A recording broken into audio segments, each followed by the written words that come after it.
అందరికీ నమస్తే అండి. నేను మీ సింధుని. వాళ్ళ రెసిపీ ఏంటంటే గార్లిక్ మిక్చర్. బయట షాపుల్లో తీసుకొచ్చేదానికంటే కూడా చాలా టేస్టీగా, హైజెనిక్గా, క్విక్గా ఇంట్లోనే ఎలా తయారు చేసుకోవాలో ఇప్పుడు చూద్దాం. ఇందుకోసం ముందుగా ఒక బౌల్ తీసుకోవాలండి. ఇందులో ఒక 6 కప్పుల దాకా శనగపిండి తీసుకోవాలి. 6 కప్పుల శనగపిండికి 1 కప్పు బియ్యపిండి అయితే యాడ్ చేసుకుందాము. ఎందుకంటే బియ్యపిండి యాడ్ చేయడం వల్ల మనకు మిక్చర్ అనేది బాగా క్రిస్పీనెస్తో చాలా బాగా వస్తుంది. నెక్స్ట్ ఇందులోనే టేస్ట్కి సరిపడా సాల్ట్, కొద్దిగా సోడా, ఒక 1/2 స్పూన్ దాకా మిర్చి పౌడర్ అయితే యాడ్ చేసుకుందామండి. నెక్స్ట్ ఒక 4-5 వెల్లుల్లి తీసుకొని వాటి రెప్పల్ని తీసుకొని ఇలా మిక్సీ చేసుకొని వెల్లుల్లి పేస్ట్ని అయితే ఇందులో యాడ్ చేసుకుందామండి.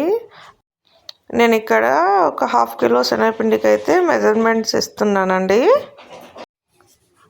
నెక్స్ట్ ఇందులోనే కొద్దిగా వాటర్ యాడ్ చేసుకుంటా ఇక్కడ నేను చూపించిన విధంగా పిండినంతా స్లోగా ఇలా మిక్స్ చేసుకుందాము. మనకి ఇక్కడ పిండి కన్సిస్టెన్సీ అనేది ఇక్కడ చూపించినలాగా ఇలా ముద్దలాగా రావాలి. ఇలా ముద్దలా వచ్చిన తర్వాత ఇందులోనే కొద్దిగా ఆయిల్ కానీ లేకుంటే వెన్న కానీ ఉంటే యాడ్ చేసుకోండి.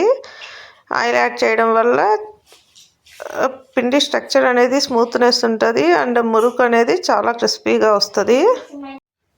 నెక్స్ట్ స్టవ్ ఆన్ చేసుకొని మంటను హై ఫ్లేమ్లో పెట్టుకొని ఒక మందపాటి ప్యాన్ అయితే పెట్టుకోండి. నేను ఇక్కడ ఐరన్ కడాయి తీసుకున్నాను.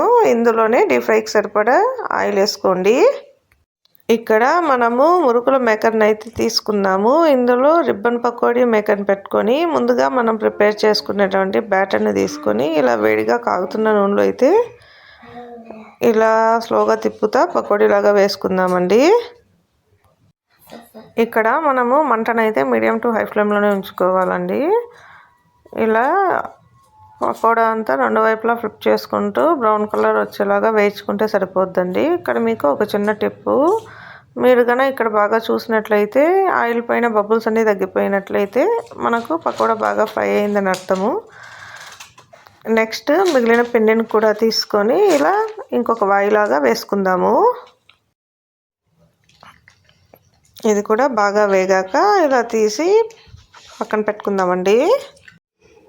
ఇప్పుడు ఇంకొక వాయి కింద సన్నకార పూసను అయితే వేసుకుందామండి. అదే బ్యాటర్ని తీసుకొని ఇలా చూపించిన విధంగా రౌండ్గా తిప్పుకుంటే కనుక మన సన్నకార పూస అనేది రెడీ అయిపోద్ది. ఇప్పుడు మనం దీన్ని 2 వైపులా ఫ్లిప్ చేసుకుంటూ బ్రౌన్ కలర్ వచ్చేలాగా ఫ్రై చేసుకుందాము.